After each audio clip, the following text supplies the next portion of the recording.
Anmol says, Acharya ji Pranam. We have been reading Adi Shankaracharya's work.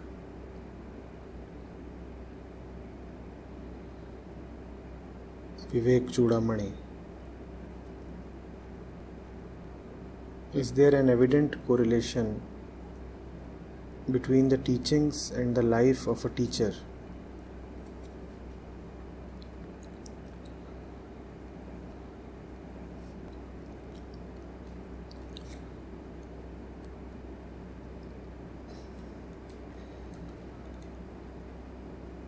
Obviously, Anmol, there is a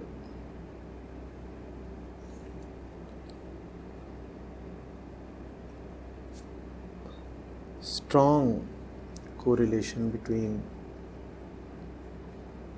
the teachings and the life of a teacher. In fact,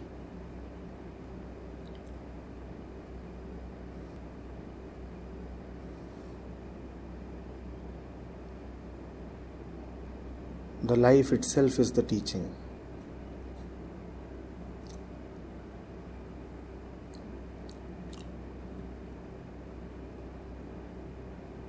It is because the onlooker, the observer, does not quite have the ability to understand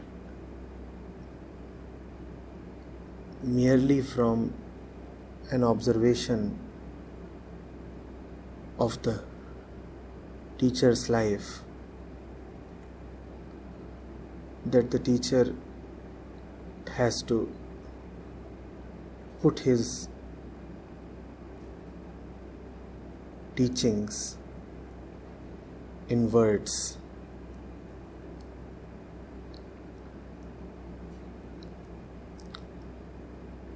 And the words of a teacher will never be able to communicate as much as his life does.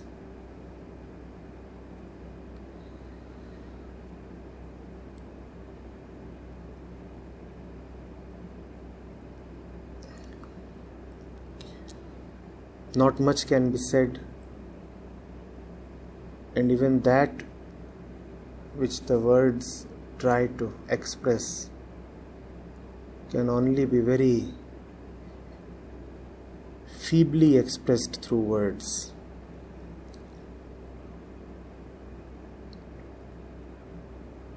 But as I said,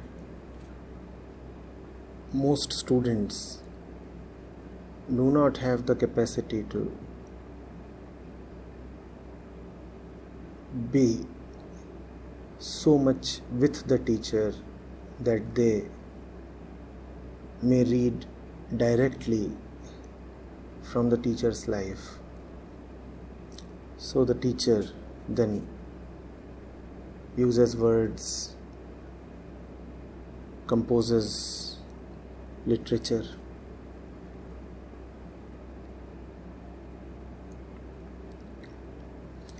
You would say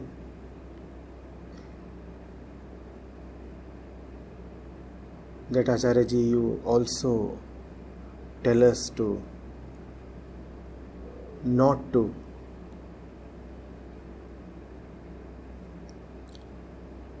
look at the personal life of the teacher. You tell us to always leave the personality of the teacher aside. You tell us to not to be curious about the person that the teacher is and the personal details, the biography and such things. And now you are saying that the teachings are best expressed in the life of the teacher, you would see a contradiction. Yes, you would see a contradiction because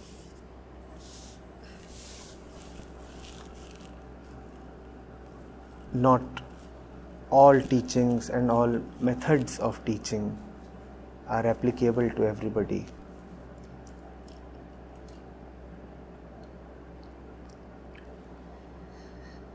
I am talking to the student who must read books. I am talking to the student who must read books with devotion and diligence. Even the books are a challenge for him.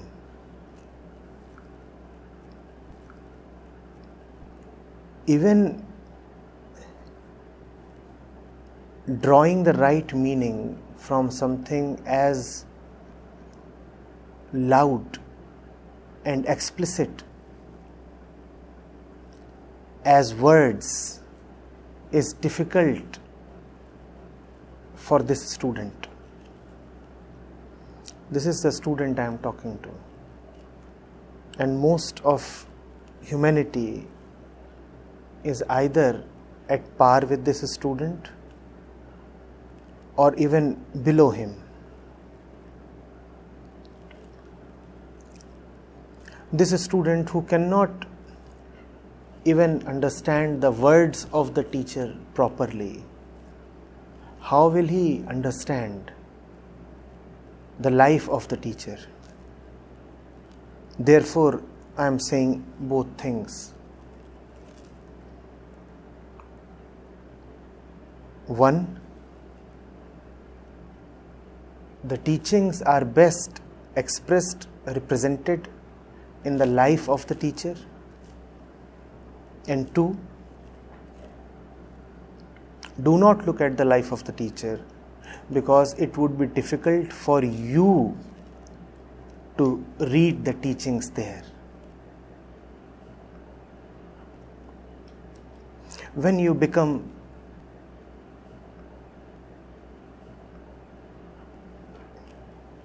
able enough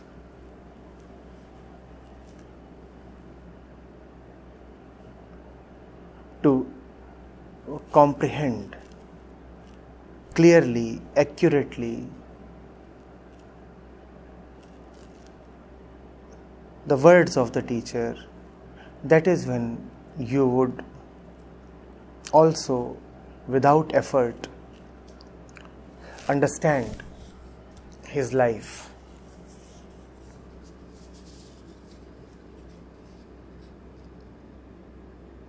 You have asked about Adi Shankaracharya.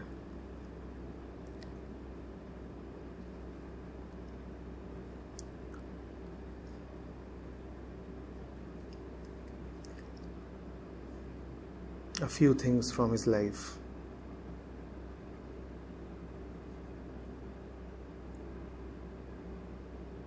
In those days, it is said he traveled, walked 2000 kilometers on foot to search for his guru.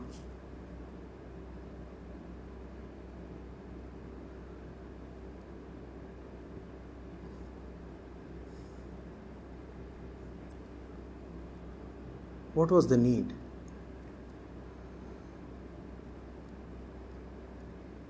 Take a second to fathom the immensity of the effort.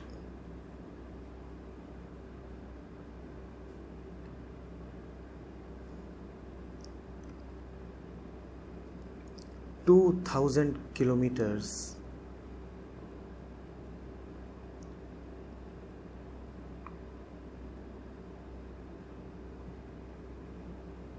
by foot. One has to have that kind of a thirst, that kind of dedication.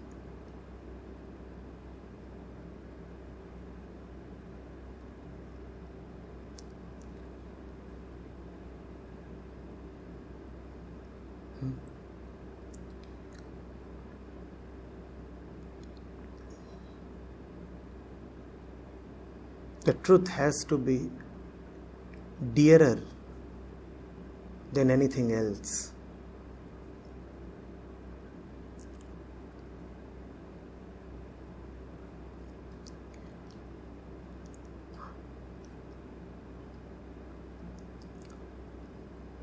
Adi Shankaracharya came from a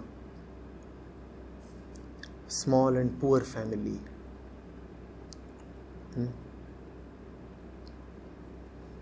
His father had died when he was just 7 or so. The mother taught the son.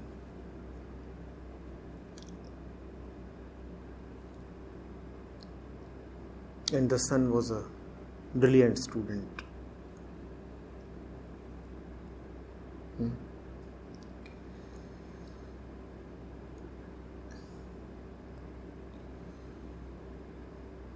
It was evident very early on that he was a prodigy.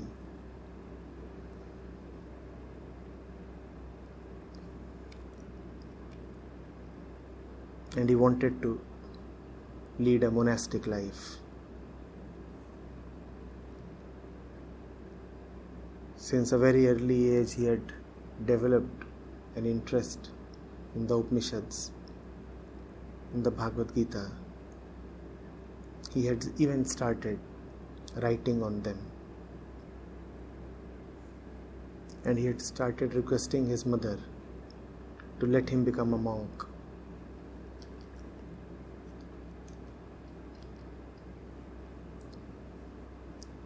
The mother would not oblige.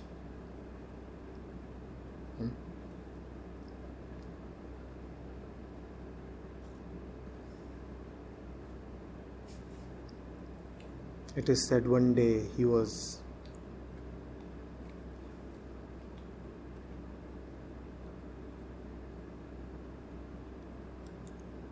taking a bath in a nearby river.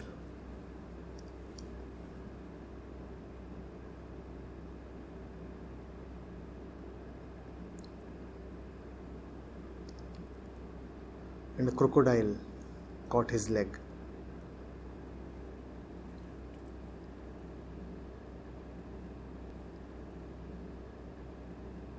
The boy tried hard, but the crocodile would not leave him.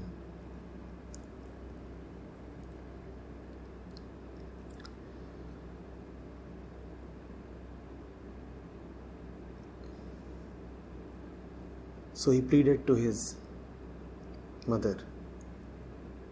He said, now that I am going to die, at least now let me die as a monk.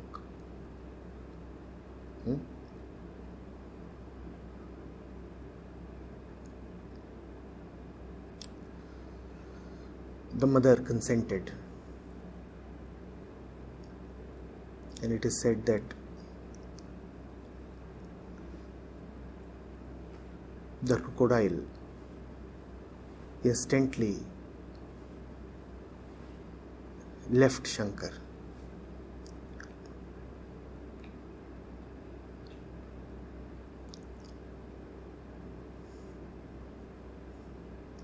Look at the devotion. Even in a moment of fatal crisis,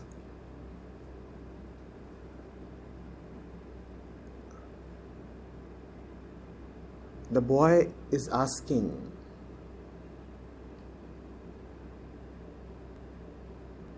for monkhood rather than anything else.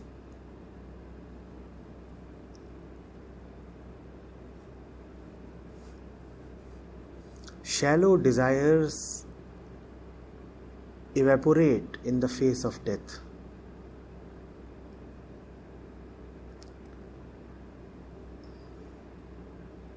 And heartfelt devotion surfaces, expresses itself.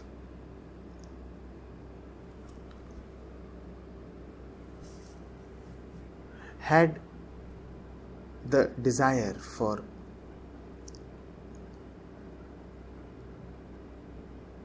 liberation been a mere fancy, a mere affliction, a mere impression on the young boy's mind, then death would have erased it. It was far, far deeper. And depth is what you find everywhere in Shankaracharya's teachings.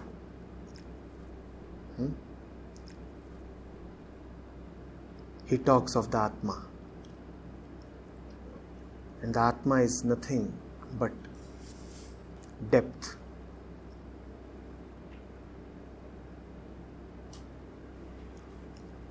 The great depth from where everything emanates is called Atma.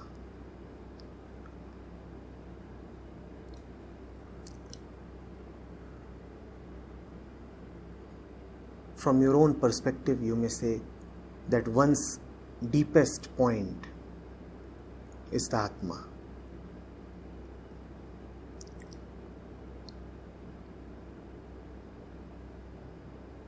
Look at the deepest desire that the boy had. Let me be a traveler in truth. Let me be a monk.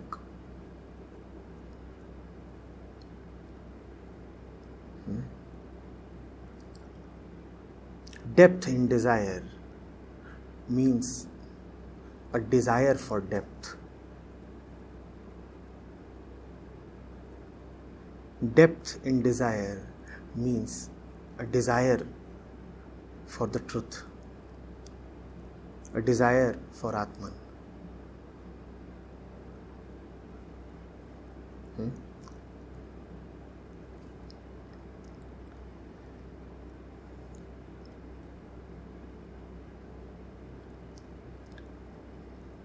The young Shankaracharya defeated so many prolific scholars.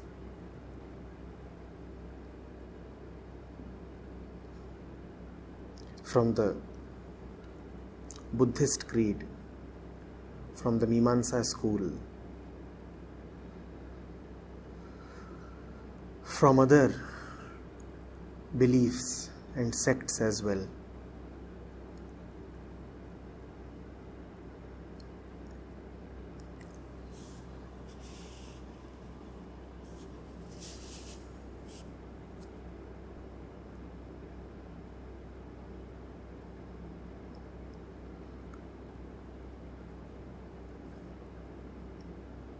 And when he defeated them, what did he do? He entrusted them to the service of truth.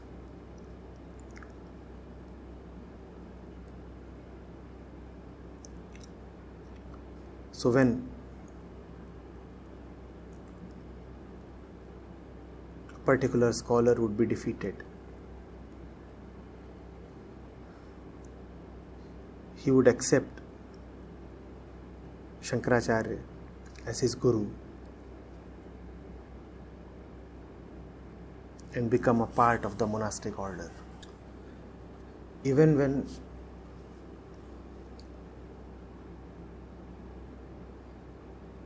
the teacher is defeating somebody, he is gifting something to him, adding value to him.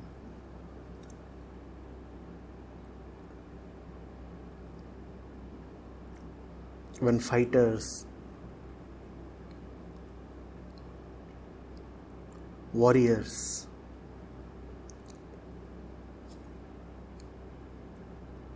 defeat their adversaries,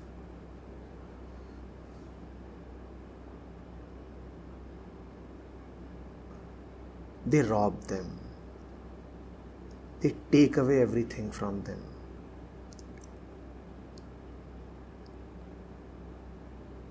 And when Shankaracharya was defeating people, he was gifting them with the truth.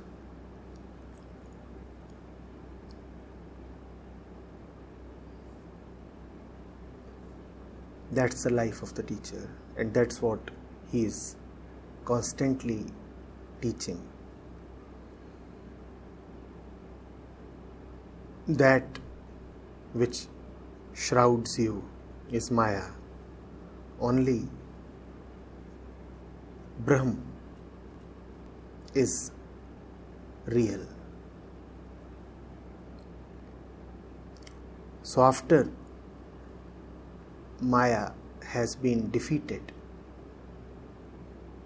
what remains is the truth itself.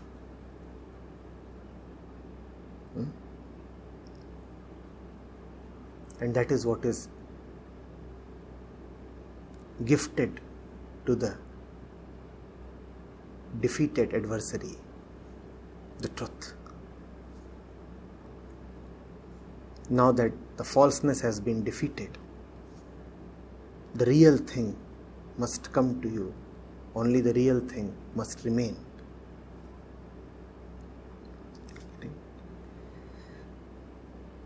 And the same Shankaracharya,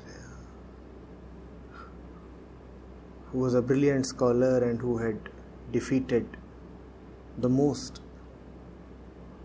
prolific, ardent and learned scholars in the country, came face to face with a man of a so-called lower caste. He didn't hesitate in learning from him. You know the story, don't you?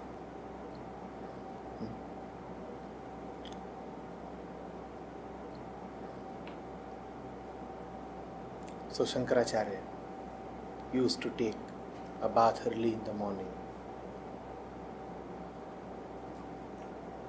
before sunrise.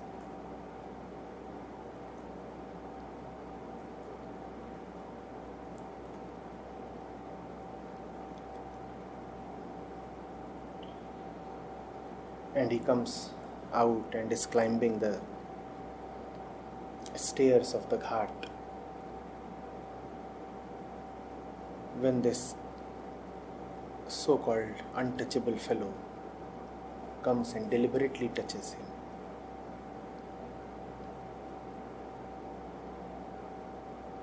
Shankaracharya demands an explanation. The fellow says, if everything is unreal, then your body and my body are also unreal.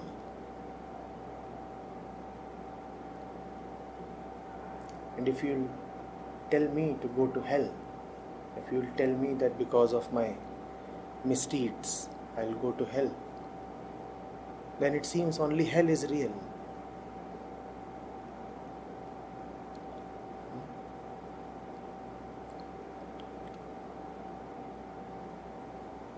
He tells Shankaracharya, either you accept that your teachings are flawed,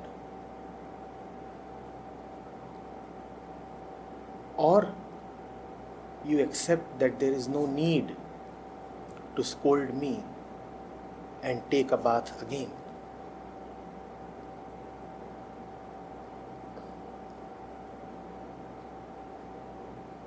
Shankaracharya accepted what he was being told by this simple man. And he said, I won't take a bath because you are right. If Brahm is the only truth, then what can be spoiled by the mere touch of one body against another body? Brahm is beyond pollution, beyond corruption, beyond stain.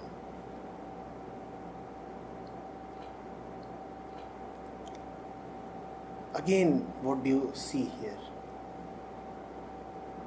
One pointed dedication towards nothing but the truth. On one hand, he is prepared to travel 2000 kilometers to look for the Guru. On the other hand, when he gets to learn even from a very ordinary beings, he is humble enough, devoted enough, sincere enough, and hungry enough to quickly learn and accept the teaching.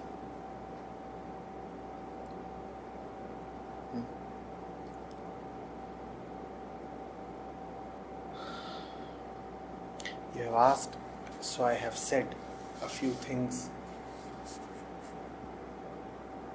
from the life of Adi Shankaracharya. But I would still maintain that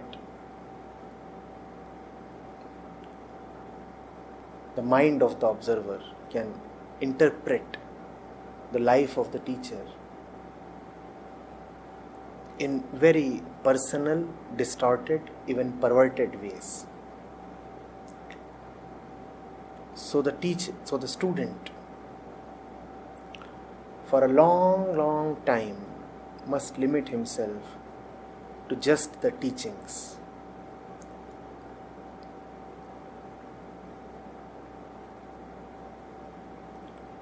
Till the time the student does not become perfectly one with the teacher, the student will not understand why the teacher does what the teacher does.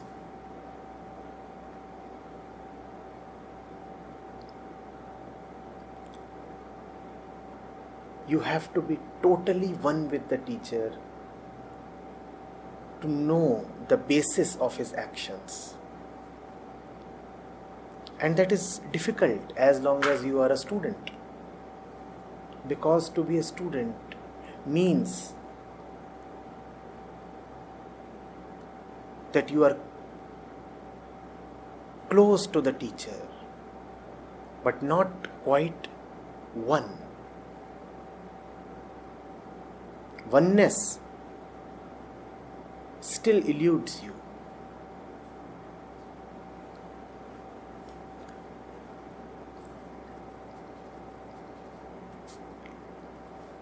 Read Vivek Chudamani well.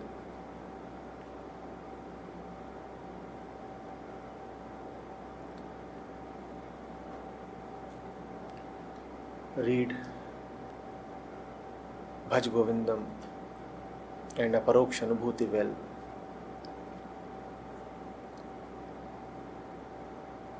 And there are many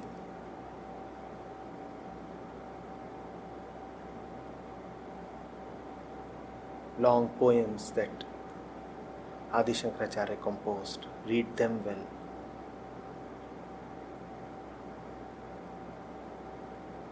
And you